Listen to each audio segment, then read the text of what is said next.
नाशिक सिडको परिसरातील राजे संभाजी स्टेडियम मैदानावर आज सकाळी मॉर्निंग वॉकसाठी आलेले ज्येष्ठ नागरिक आणि रनिंग प्रॅक्टिस करणाऱ्या अकॅडमीच्या विद्यार्थ्यांमध्ये वाद झाला। स्टेडियममध्ये सकाळच्या वेळेत ज्येष्ठ नागरिक, महिला आणि तरुण मोठ्या संख्येने मॉर्निंग वॉकसाठी येतात। त्याच वेळी अकॅडमीचे विद्यार्थी रनिंगचा सराव करत असतात। रनिंग करत असताना एका विद्यार्थ्याचा धक्का एका ज्येष्ठ नागरिकाला आणि एका महिलेला लागला, त्यामुळे संबंधित वृद्ध खाली पडल्याची घटना घडली।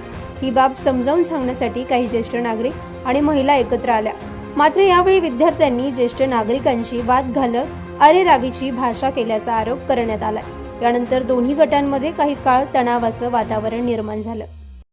मी गेले अनेक वर्षापासून राजे संभाजी स्टेडियमवर सकाळी जॉगिंगसाठी येत असतो, परंतु गेल्या 5 ते 6 वर्षापासून इथं अनेक करिअर अकॅडमीचे विद्यार्थी प्रॅक्टिससाठी येतात, परंतु त्यांना कुठल्या प्रकारची शिस्त नाही। ते नुसते पळत असतात, ते लोकांना धक्के देऊन चालतात, परंतु काही बोललं तर ते अरेरावीची भाषा करतात आणि वरून दादागिरीची भाषा करतात। त्याबद्दल आम्ही अनेक वेळा त्यांना समज दिली, परंतु ते काही समजण्याचे बंद। आज नेमका काय प्रकार घडला? आज सकाळी ते पळत असताना एका दिव्यांग माणसाला धक्का दिला आणि तो बिचारा पडला, नाही का बाईला सुद्धा धक्का दिला। ठीक आहे, पडला असेल तर काही चूक होते, परंतु वरून दादागिरी करायची, तुम्हाला दिसत नाही का, तुम्हाला कळत नाही का, अशा प्रकारे शब्द प्रयोग करतात। त्यामुळे आणि महत्त्वाचं म्हणजे हे ग्राउंड हे जॉगिंग ट्रॅक आहे, हे काही रनिंग ट्रॅक नाही। याबद्दल संबंधित योग्य ती दखल घेऊन यांचा बंदोबस्त करावा। राजे संभाजी स्टेडियम येथे सकाळी सकाळी ज्येष्ठ लोक, तरुण लोक इथे व्यायामासाठी येतात। आमचं एकच म्हणणं आहे, जे अकॅडमीचे जे प्रमुख असेल कोणी, त्यांनी या विद्यार्थ्यांना एक शिस्त लावावी, कारण की इथे खूप अनुचित प्रकार घडतोय। जे युवक, जे ज्येष्ठ नागरिक जे सकाळी वॉकिंगसाठी येतात, त्यांना अक्षरशः धक्काबुक्की झालेली आहे।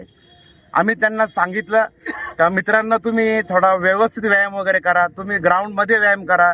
त्यांनी आमच्याशी हुल्लडबाजी केली, अरेरावीची भाषा केली, वयस्कर व्यक्तीला धक्का देऊन लोटलं गेलेलं आहे। इथे लोक जमा झाले, त्यांनी त्या वयोवृद्ध काकांना उचललं। आमदार मॅडम यांना एकच विनंती आहे, यांना एक चांगल्या ठिकाणी आहे ना ग्राउंड वगैरे तयार करून द्या, हीच आमची म्हणणं आहे। ट्रॅकिंगवर जे मुलं पळत असतात त्यांचा कोणालाही धक्का लागून अनेक वृद्ध लेडीज वगैरे जेंट्स धक्का लागून पडतात आणि त्यांच्या पळण्यामुळे जे धूळ फेकली जात असते ती श्वसनाने जाऊन त्याचे अनेक आजार उद्भवू शकतात। त्यामुळे ह्या ज्या पळण्याची व्यवस्था आहे ती बाजूला करून आमच्यासाठी तरी विनंती आहे की त्यांचा वेगळा मार्ग शोधावा। रनिंग करणाऱ्या विद्यार्थ्यांसाठी स्वतंत्र रनिंग ट्रॅक तयार करण्यात यावा, तसेच स्टेडियमच्या परिसरात 4 चाकी वाहन चालविण्याचे प्रशिक्षण बंद करण्यात यावे।